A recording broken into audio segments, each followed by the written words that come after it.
Dear Mama Colleen, itago niyo na lang po ako sa pangalang Ashley. I met my husband, Braggy. High school pa lang kami. He was my high school darling. Hanggang sa nagkolehiyo na lang kami at sabay na nakapagtapos sa pag-aaral. Nung una, hindi payag ang mga magulang ko sa relasyon naming dalawa dahil nga mga bata pa raw kami. But eventually, umokay din. Kasi napatunayan naman naming pareho, nakakayani naming pagsabayin ang studies at pakikipagrelasyon. True enough, sabay kaming gumraduate ng kolehiyo. Nang makapagtrabaho na kami, unti-unti kaming nakaipon para sa pagpapakasal naming dalawa.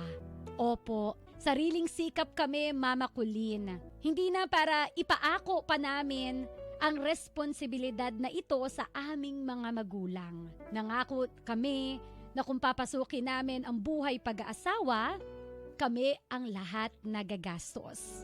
At dumating nga ang araw ng aming kasal na ibigay namin sa aming mga sarili ang pinangarap naming wedding.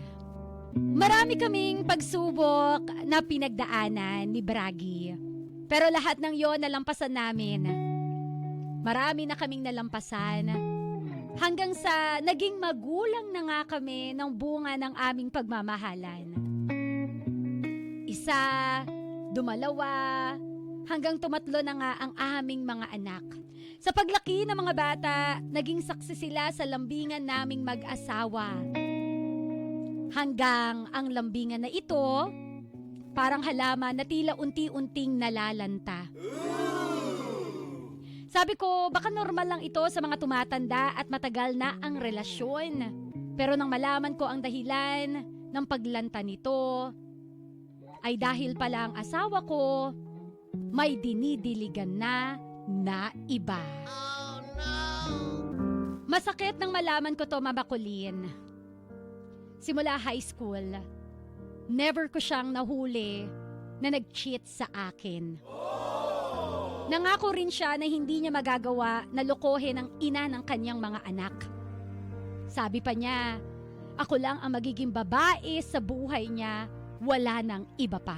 Kaya labis na lang ang pagguho ng mundo ko nang madiskubre kong may iba na ang asawa ko. Oh, no! At ang masaklap, isang araw, nagpaalam siya na magsasama na silang dalawa. Oh, no! Sabi ko, paano ako? Paano kami ng mga bata? Ano na lang ang sasabihin ng pamilya ko kapag nalaman nila ang ginawa mo? Pero naging matigas siya. At sinabing, hindi niya na ako mahal. Oh, no! Palayain ko na daw siya at hayaan ko na lang sa piling ng iba. Ang sakit kasi, he is my first and hoping that he is my last. Sinabmit ko ang sarili ko sa kanya pero bakit pinili niyang sakta ng damdamin ko? Fast forward to 1 year and a half na hindi na kami nagsasama sa iisang bubong dahil nasa poder na siya ng bago niya. Aminin kong hanggang ngayon ay nagpapakatanga pa rin ako sa kanya. Dahil kahit meron na siyang iba, sa tuwing pumupunta sa amin, ay may nangyayari pa rin sa aming dalawa. Opo, ganun ko siya kamahal. Kahit tinatanong ko kung babalik pa ba siya sa amin, napipiliin niya ba uli kami. Pero sabi niya, mahal niya na ang bago niya. Pero bakit ganun? Hinahayaan niya na may mangyari pa rin sa aming dalawa. Oh, no! Mama Colleen, yan ang malaking katanungan sa isip ko ngayon. Na bakit hinahayaan niyang may mangyari pa sa amin na kung hindi niya na pala ako mahal, bakit sinisipingan pa rin niya ako? Aminin ko, pumapayag naman ako dahil nagbabakasakali ako na bumalik pa siya sa amin. Pero ang sabi niya, naguguluhan siya. Ang sabi niya, hindi naman daw niya kayang mawala ako sa piling niya. Pero hindi niya rin kayang mawala yung bago niya. Oh, no! So parang pakiramdam ko tuloy ngayon, ako ang legal, pero ako na ang kabit ngayon. Na parang biglang bumaliktad ang mundo, na parang kami pa yung mas nagtatago sa ginagawa namin ngayon. Opo, paulit-ulit pa rin may nangyayari sa amin, pero sa bago pa rin niya siya umuuwi.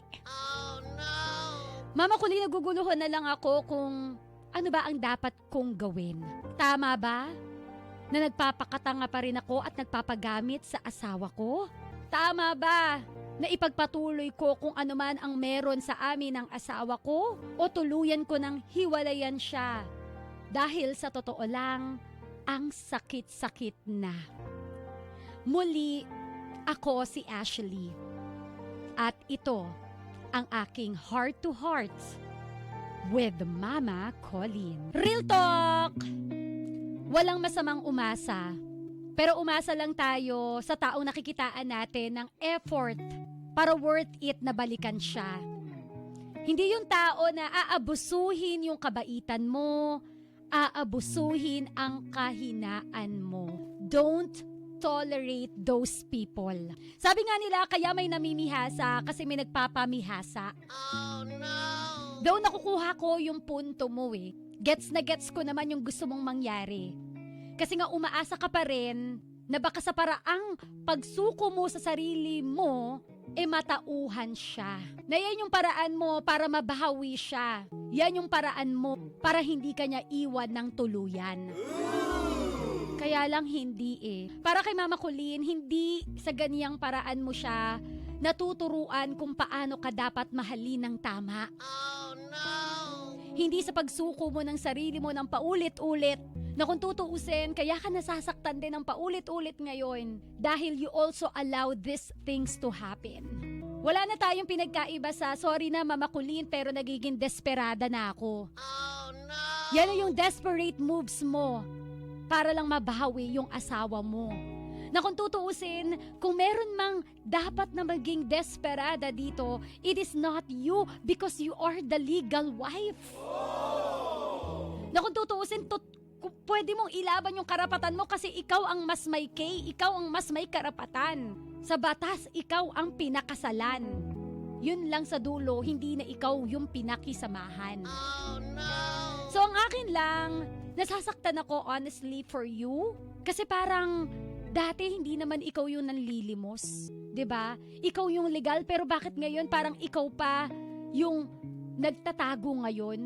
Bakit parang ikaw pa yung nanlilimos ngayon? Again, naiintindihan ko ginagawa mo to kasi ganun mo siya kamahal, ganun katindi. Sana all. Sana all. 'Di ba? Sana binabalik niya kung gaano katindi yung pagmamahal na ibinibigay mo sa kanya. Sana ganun din siya sa'yo. Desperate measures. Nagigets ko. Pero sana magtira ka rin para sa sarili mo. Ngayon, okay ka pa. Ngayon, hindi ka pa nabubuang. Paano kung dumating yung point na ma-realize mo at mabaliw ka na lang talaga kapag nawala na siya lalo sa piling mo? So ako, sana tiisin mo siya one day. Huwag mo siyang pagbigyan para mas malaman natin kung ano ba talaga ang plano niya sa'yo at sa pamilya mo. Kasi the more lang po na pinagbibigyan mo siya, the more lang na pinapatikim mo pa siya, the more lang na mamimihasa ito at the more lang na yung sakit, imbis na gumaling, lalo lang lalaki ng lalaki. Hanggang itong sugat na ito, hindi mo na kayang tapalan. Kasi sa sobrang laki, masakit na masyado. So you are hurting right now, hindi na lang dahil po sa kanyang kagagawan. Dahil na rin sa choices mo.